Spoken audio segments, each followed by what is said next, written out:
Good morning, welcome to my back garden. We're going to do another little session of rugby. We're going to be focusing on catching, the catching technique, and then some passing and passing techniques. Then we'll go into some games later. First thing that we always do, nice little walk. So I've got some cones here. I've not got loads of space, but I'm going to put the cones out, 4 different colours. So white, blue, red and green there. I'm going to hold my rugby ball. I'm going to hold it in 2 hands. First thing when we're holding the rugby ball, we say 10 points of contact. So all your fingertips on the ball, all we're going to do is move to a colour and score a try on the cone. Nice and easy. So we're going to the white, we're going to go blue, and then red, back to the middle, and then to green. So it's nice and easy. What we want to do is we want to speed up, get into each cone. Remember our 10 points of contact, on our toes, moving around nice and fast. So we're going to go to white, back to the middle, blue, back to the middle, red, back to the middle, green. If you don't have cones, you can do this with any equipment that you have around the house, or you could just say different points in the garden. So I could just go to the side and touch the fence, okay? So again, we're going to speed it up. We're going to mix up the order as well, so we're not going to go in the same order. We're going to change which way we're going each time. So we're going to go white, then to green, back to the middle, blue, middle, white again, green, to the middle, red, blue, middle, white, white again, middle, red, middle, and stop. Okay, so we should be warm now, our legs should start to go in. If you need to, do it a couple more times. Really hot here today, so I'm warm, I'm ready to go. The first thing we're going to do is our catching technique. So just like when we're holding onto that ball, we want 10 points of contact. They're our fingertips, okay? So we're going to throw it up in the air and we're going to catch the ball. We want to see if we've got all our 10 fingers on the ball when we catch it. Okay, so nice and easy, just throw it up to yourself, no higher than head height really, just trying to catch it. Okay, so every time remembering fingertips on the ball. If you can hear a slapping noise when you're catching the ball, that's no good. That means you're hitting it with the palm of your hand. We want fingertips, so nice and gentle, you shouldn't be able to hear yourself catching the ball. If you want to make it harder, throw the ball higher and then try and catch it. Or if you've got someone else with you in the house, you can throw it around, okay? Sometimes I throw the ball off the wall to catch it so it rebounds. Obviously ask whose wall it is before you start throwing things off the wall. I'm sure we wouldn't be too impressed to make a load of marks in your bedroom wall without your parents knowing. Okay, so now we're going to make it harder. If you were there on the last video, what we're going to do is we're going to do the clap game. So similar to what we've been doing, throwing up and catching it, we're going to clap before we catch now. So up in the air, clap. Up in the air, clap, catch. So each time, clap and fingertips. Clap, fingertips. Clap, fingertips. Okay, so making that harder. Once again, going for 2 claps now. So throw up, 1, 2. Throw 1, 2. Again, we don't want that ball going really high up in the air, making it too easy for us. That's a bit slow. We want it hard, so we want the ball just about to our head height and then back down. So 1, 2. So 2, nice fast claps before we catch it. Please remember that when you're catching it, we don't want to hear that slapping noise. We want it on our fingertips, nice and gentle catches. Okay? The reason we catch it with our fingertips is so that it helps us with our passing. So now we're going to look at our passing technique. Okay? So throw it up in the air, we can practice our passing. We're going to do what's called a push pass. So, in a match of rugby, you want to start with the ball in front of you or at your hip here, and then you can push the ball to whoever you're throwing to. Okay? So similar to what we're going to do, straight up in the air, we're going to start with 2 hands on the ball. Remember our 10 points of contact, our 10 fingertips underneath the ball, and we'll throw it up. Okay? When we throw the ball, wherever our hands point, that's where the ball's going to go. So if I throw and point my hands over there, that's where the ball goes. If I throw and put my hands up in the air, that's where the ball goes. Okay? So now we're going to practice our throwing technique.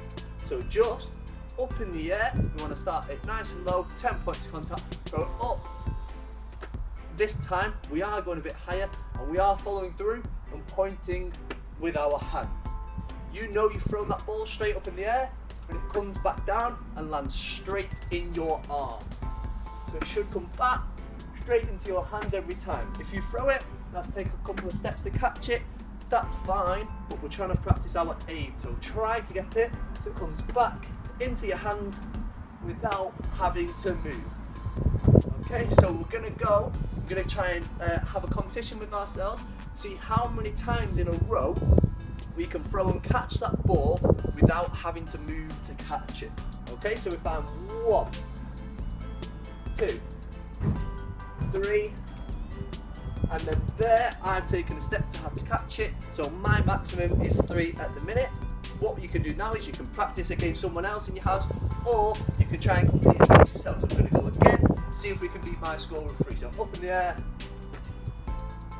So 1, 2, 3, 4, 5, 6, and a little step. So we've beaten our own score there already. Okay, so what we're going to do there is we're going to keep practicing that again and again and again and see how many times we can do it. Okay, obviously if you've got someone in the house with you, it would be a lot easier to pass to them. Which way? Instead of throwing the ball up in the air, that would be no good when you're playing rugby. You want to throw it straight to the person. So like we said, start the ball at the side, you're going to push and you're going to point your hands at the person you want to throw it to. So I'm just going to use this fence next to me to see if I can throw it against that. So I'm going to throw and point my hands. And then the ball is going to bounce back and I'm going to try and catch it. So now I'm practicing my throwing technique there. Throw and point my hands, and then my catching technique to see if I can catch it with 2 hands, fingertips on the ball. Okay? What we're going to do now is we're going to circle back to our catching technique and progress it so it's a bit harder. So when we're catching it, I want us to think about having to pass. So we're going to, what we do, catch in shape. That means when I catch this ball, if I catch it like that, that's not how I'd throw my next pass. That doesn't make sense. So I want to catch it like this. So throw, catch in shape, ready to throw again. So that's the next little progression for our catching, is throwing and catching in shape. Just off this fence every time, so we're trying to catch it here. It's not quite in shape. I'd have to move my hand to throw the ball again. So that's not too good.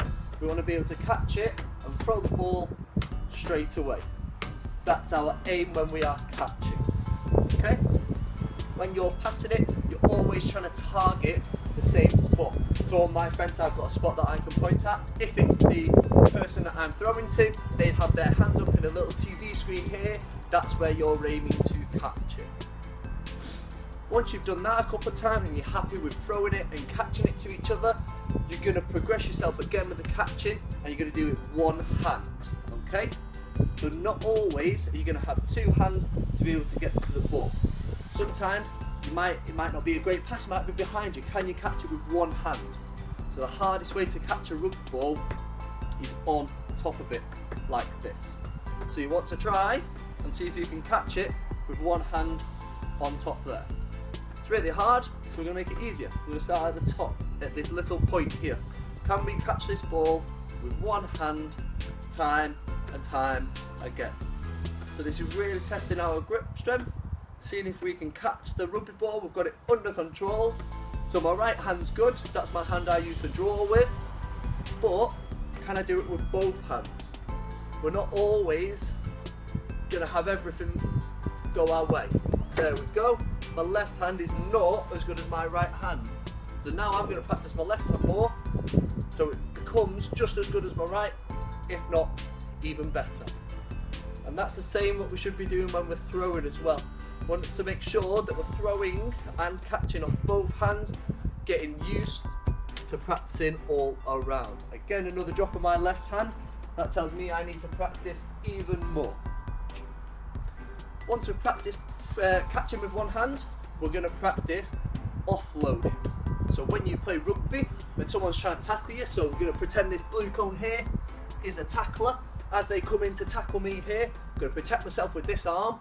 My ball is away from them so they can't get it. but my teammate on that side might be free, so I'm going to offload it, so that means passing when you're being tackled. Again, for that, that's mostly one-handed, so we're going to see if we can throw with one hand. So we've practiced our catching technique, we've practiced throwing, we've made them both harder, we've then practiced catching with one hand, we're now going to practice throwing with one hand. So, I'm going to move that out of the way, so all we're going to do is we're going to lean forward, and can we throw it up to ourselves. So it's like a little pop, okay? Once I've thrown it up, I'm catching with one hand as well.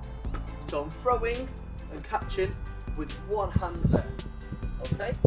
So you can do this game for as long as you want, seeing how many times you can do this in a row, just throwing and catching with one hand, then you can make it even harder. Can you use any other body parts to get in the way? So can I put my arm there, throw under and catch it? Can I do this all one hand? Can I do it on the other side?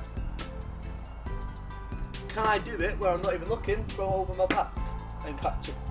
So it's all about being able to control that ball. You know where it's going to end up. Can I do it with my other hand? There we go. So can you throw it from behind and catch it there? Could you even offload with two hands, backwards over your head and catch it in front? There we go. So see if you can create as many different ways, as many harder ways to throw and catch this ball around your body, pretending sometimes you've even got someone there tackling you. If you have someone at home and your parents say it's fine, then you can do a little bit of tackling. Make sure you're being safe, make sure you're on grass, no concrete obviously. Or that person could just stand in your way, like this blue cone would be, then you can practice offloading around them. Now we've practiced all these skills, once you practice them again. Try and make it harder, make the game more hard, okay? Progress yourselves. Once we've done all that, we want to have a bit more fun. We want some fun games and some fun challenges. So similar to what we were doing before, the clap game, can we make this harder rather than doing one clap? Can we do two? How many can we do? So can we do three? Can we progress that and keep making that harder for ourselves? Can we do it so that we're throwing our ball up as high as the ceiling or as high as the house? How can we progress ourselves to make it harder? Okay, so all we're going to do is we're going to give you a couple of fun games that you can play. If you want to, you can change the rules of the game, you can change the aim of the game. So my aim might be, can I throw it as high as my house up there? Okay, not quite, but as well as throwing it, am I practicing another skill? So am I practicing catching? Whilst you're playing a game, you want to make sure you're practicing all the skills that you can at once. So we're going to see if we can throw the ball up higher. There we go, that's got to about the window on the second floor. Okay, so my pass is now better than it was before because I'm able to throw it further. Can we be accurate as well? So can we set ourselves a target of saying, I want to throw it to my friend that stood over there or someone that I'm living with over there? Can I get it into their hand perfectly without them having to move? So the game when we were playing and seeing if we could catch it without moving, can we do that with someone else? Can I throw it to someone else without them moving? So there's a couple of challenges. And then you might be able to try something else with a rugby ball. So maybe you don't like rugby, maybe you prefer the sport football. So it's not all just about throwing and catching. Can we do any other skills? Can anybody do any football skills with a rugby ball? So can you put it on the ground? If you are quite a good footballer, you should be able to roll the ball up and do a kick up to yourself. Can you do it with a rugby ball? So how many kick ups can you do with a rugby ball? So it's not all just about playing the sport, it's just about being active. What skills can you do with whatever equipment we have at home, and how many games and challenges can we make? Then you can even challenge other people to it. So what I'm going to do is I'm going to challenge the people watching this video today to 2 different challenges. So it's how many throwing and catching that you can do on the spot, up above your head, without dropping it and without moving to catch it. So this game that we were playing before, up high, 1, 2, 3. And if I remember rightly, my score before was 6. So that's my record, is 6. So up and catching it without moving. So that's challenge number 1. There we're practicing throwing and catching. Challenge number 2 is kick ups, okay? So 1, 2, 2. There we go. And all I'm going to do is I'm going to challenge myself to beat 2. So 1, 2, 3, 4, 5, 6. There we go. So I got 6 on the throwing and 6 on the kick-ups. They're my 2 main challenges from today. Let's see if you can have a go at home and see if you can beat those challenges. Okay, thanks for listening and goodbye. Hopefully we'll see you next week.